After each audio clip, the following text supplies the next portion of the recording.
que, como ela bem colocou, ela não procede por várias razões. A primeira delas é porque, na verdade, nós vemos um processo de amadurecimento da sociedade, do próprio direito, no reconhecimento justamente desses novos danos, né? Na medida em que nós indicamos a É outra vantagem quase imperceptível da democracia, né? Exato, porque tudo isso começa com a Constituição, na verdade, né?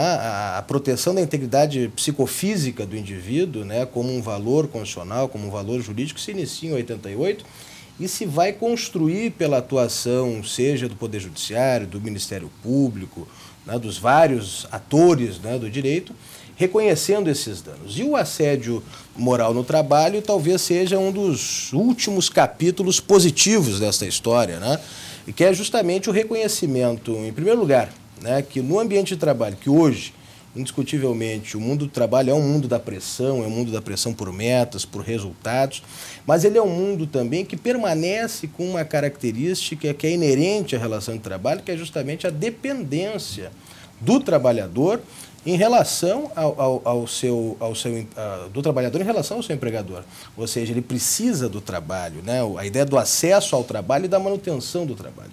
E isso gera um ambiente propício, muitas vezes, para o comportamento, então, do assediador, do assédio, com várias conotações e com várias finalidades, também se diga, né? Eu costumo fazer uma distinção entre aquele assédio, digamos, que surge de questões até conjunturais, de relacionamento entre colegas, de um assédio que é decorrente de uma atitude pessoal, né, de um determinado ou subordinado, ou, no mais das vezes, como diz a doutora Márcia, de um superior hierárquico em relação a certos empregados, como também essa figura do assédio organizacional, que é muito próprio da iniciativa privada e, né, dessa cobrança por metas e por resultados, né, onde, observe-se bem, não é ruim cobrar meta e resultado. O que é ruim é justamente você punir ou ameaçar punir o empregado. Forçar a meta e o resultado. Forçar a meta e puni-lo se não alcançar, né? Quer dizer, porque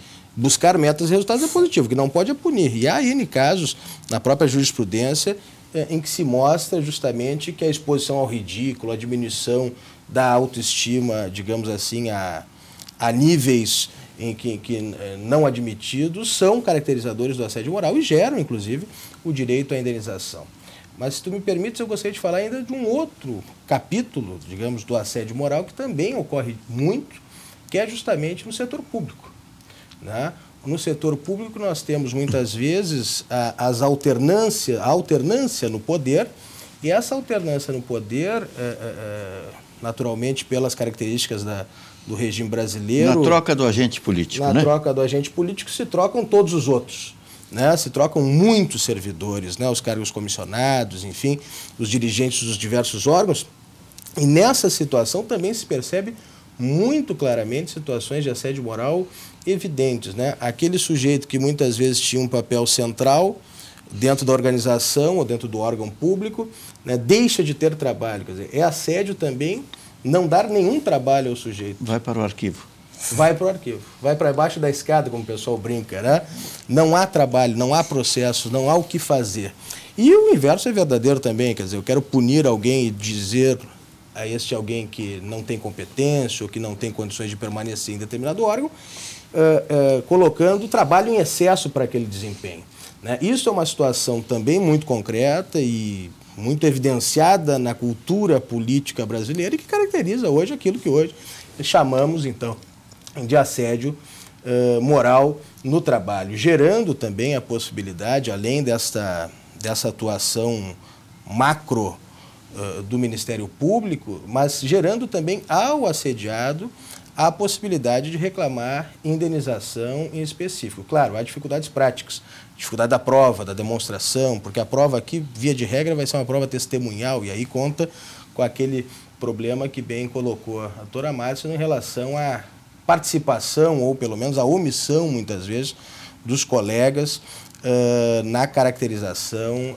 e no ateste mesmo, né, na demonstração, né? Na identificação deste assédio. Portanto, este é um tema importante, recorrente, não basta um programa para esgotar o assunto e, principalmente, alertar a população quanto à necessidade do conhecimento, porque é fundamental para buscar uma solução. Conhecer, prevenir e, logo após, combater.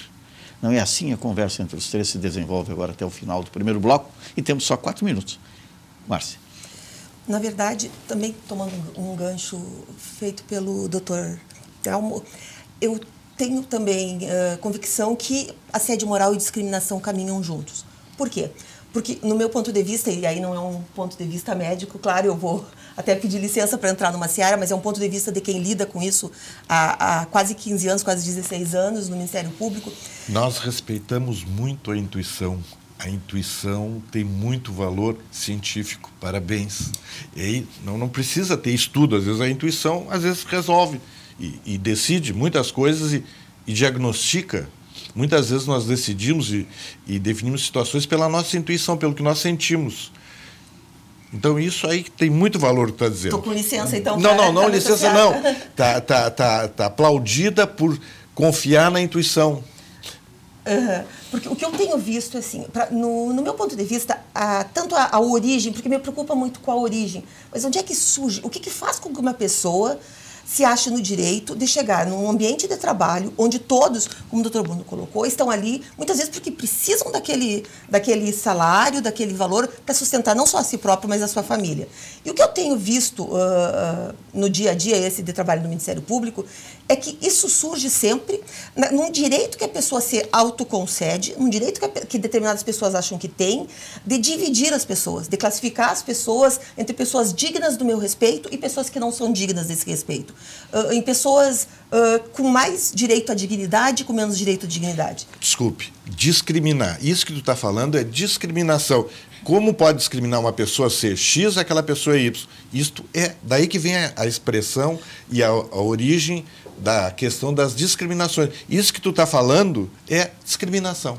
Como é que pode uma pessoa discriminar a outra? Mas assim, até o ponto da discriminação é uma coisa que talvez seja do ser humano, talvez eu entenda pessoas diferentes, porque as pessoas são diferentes. O que me choca e o que eu tenho visto é o que me concede o direito de, depois de fazer essa discriminação, achar que um grupo pode ser tratado de um jeito e outro grupo eu tenho o direito de tratar no outro. E estudando isso, eu cheguei à conclusão, eu verifiquei que isso fica muito mais claro em relação àquelas profissões que não são profissões escolhidas. Porque nós, provavelmente os 4, escolhemos as profissões que nós gostaríamos de atuar. Nós fizemos um vestibular, ou nós estudamos, enfim, estamos exercendo profissões que nos fazem bem, que nos dão prazer, que nos dão um retorno. Mas tem aquelas profissões, geralmente as consideradas profissões mais simples, como gari, como um guarda, como ascensorista, às vezes como pessoa que serve o cafezinho, às vezes como um assistente numa obra de construção, que são profissões que muitas vezes não são escolhidas, que muitas vezes são as profissões que têm. Que restaram. Que restaram, exatamente, as profissões que sobraram. Ou seja, eu não vou fazer o que eu quero, eu vou fazer o que tem para eu poder sobreviver. E essas profissões não são... As pessoas que exercem essas profissões não são pessoas reconhecidas, profissionais reconhecidos, a não ser que esses serviços sejam mal feitos ou não sejam feitos. Nós nos damos conta quando os lixeiros, quando os garis, os lixeiros não recolhem o lixo, quando estão em greve ou acontece algum problema, aí nós nos lembramos que tem alguém. Quando o office boy não vem para entregar nossa correspondência ou para fazer girar o serviço no nosso escritório, nós lembramos deles. Mas são aquelas pessoas que a gente entra, por exemplo, no elevador, cumprimenta todo mundo e não cumprimenta o assessorista. São aquelas pessoas que a gente está dentro de uma sala e tem alguém limpando a sala, nós pegamos o telefone e... Pode falar, não tem ninguém, eu estou sozinha. Quando a gente está alguém com o motorista no carro, da mesma forma, atende o telefone e diz, olha, estou sozinha aqui, posso falar qualquer coisa, como se o carro andasse sozinho. Naquele texto, naquela crônica do Fernando Sabino, quando o carteiro bate na porta e pergunta de dentro, quem é? E ele responde, não é ninguém, é o carteiro. Essa invisibilidade social, aí usando o mesmo termo, é que, no meu ponto de vista, também tem que ser lidado. Invisibilidade, intuição. Nós vamos falar, no segundo momento do Democracia, também sobre o que foi lembrado, dito aqui, o intuitivo consciente.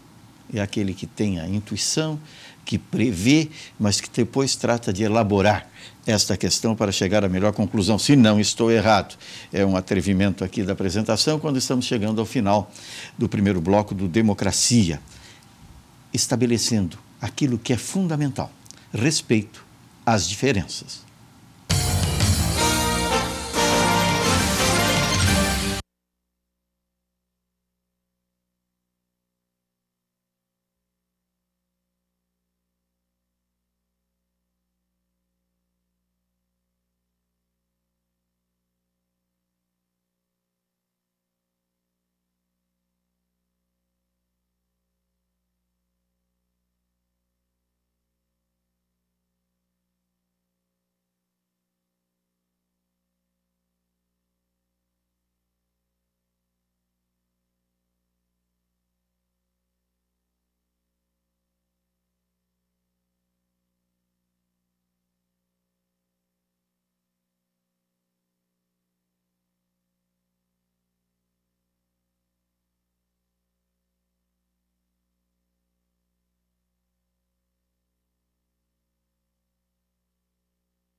Voltamos com Democracia aqui pela TV Assembleia, quando falamos sobre assédio moral no trabalho. O intuitivo consciente foi a chamada ao final do primeiro bloco, por isso nós vamos fazer a identificação aqui para o telespectador na conversa que é desenvolvida entre os convidados, não apenas para o deleite, mas também para o conhecimento, para a reflexão daqueles que nos acompanham em casa. Dr. Telmo. Bom, tu está usando uma expressão que tem que ser bem definida. A intuição é inconsciente. Exatamente. A intuição é inconsciente. Agora, quando ela se torna consciente, quando ela é verbalizada, a intuição, e a pessoa se dá conta e acredita e confia em si, ela pode ir atrás daquela intuição. É quando a intuição passa a ser convicção. Ela passa a ser assim, é como foi feito o convite para mim. Nunca tinha ouvido falar que eu tinha algum trabalho sobre assédio moral. Os dois que estão comigo na mesa eram conhecidos como pessoas especialistas no assunto. Eu sobre discriminação. Então, assim, eu acho que foi algo intuitivo e que foram atrás daquilo e me convidaram. Um pouco do imaginário, assim como a mesa, que é referida agora, já que não estamos na mesa, mas é imaginária. É a mesa imaginária. Então, uma outra coisa, porque é muito importante que esse tipo de programa, o mérito dele seja ajudar as pessoas mesmo. Quem quiser conhecer mais sobre assédio moral deve ler sobre bullying. Porque todas as coisas que foram ditas aqui por vocês, a gente vê nas escolas entre as crianças, em que existe a mesma questão grupal, assim, um que é o bode expiatório, os que ficam passivos e ficam quietos e não fazem nada, que uma parte deles está aceitando a discriminação com aquele e que está identificado com o discriminador. Isso acontece muito no bullying. Então, e tem os seguidores também. Né? E tem os seguidores também. Tem sempre uma liderança. Então, é muito importante para os trabalhadores e para as chefias, para conhecerem melhor os aspectos emocionais, lerem sobre bullying. Não é de graça que os ingleses chamam assédio moral de bullying.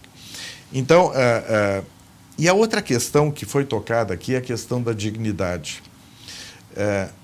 É muito sofrido, nós que trabalhamos na medicina, na psiquiatria, a gente fica diante de muitas doenças e muitos sofrimentos que têm origem genética.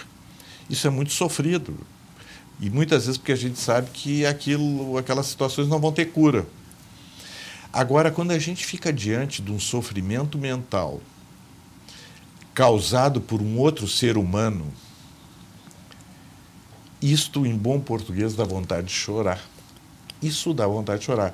É um ser humano fazendo o outro sofrer repetidamente, constantemente, permanentemente, tratando ele como se ele não tivesse dignidade, como se fosse uma coisa e não uma pessoa. Isto é uma das questões mais sofridas na nossa área, ver o sofrimento causado por outro ser humano. Quando alguém nasce, tem uma doença genética, bom, enfim, não se pode fazer nada, isso faz parte da vida, isso sim, isso faz parte da vida. Agora, a discriminação, mas a discriminação doentia.